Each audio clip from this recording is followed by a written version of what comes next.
عن جندب رضی اللہ عنہ یقول قال النبی صلی اللہ علیہ وسلم من سمع سمع اللہ به ومن یرائی یرائی اللہ به۔ صحیح بخاری، صحیح مسلم۔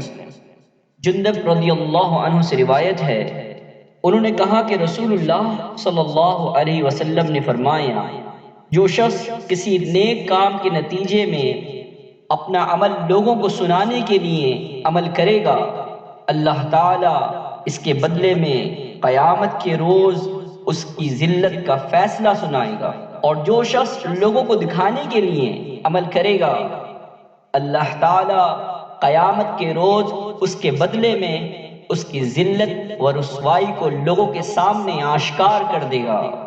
الغرض، معاشرتی زندگی میں جو کام کیے جاتے ہیں ان میں سے بیشتر ریاکاری والے عمل اور اخلاص والے عمل اپنی ظاہری صورت کے اعتبار سے یکساں دکھائی دیتے ہیں۔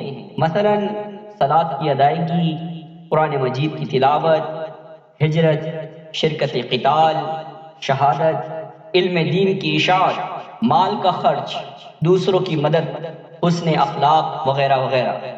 مذکورہ تمام اعمال خالص اللہ رب العالمین کی خوشنودی کے لیے بھی ہو سکتے ہیں اور نمود و نمائش و ریاکاری کے جذبے کے تحت بھی۔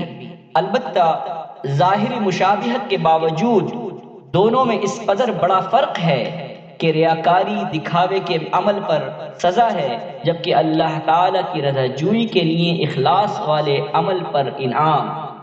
ایک طرح کے عمل کے باعث آدمی کو جہنم رسید کیا جاتا ہے، جبکہ دوسری طرح کے عمل کی وجہ سے وہ جنت کا اہل قرار پاتا ہے۔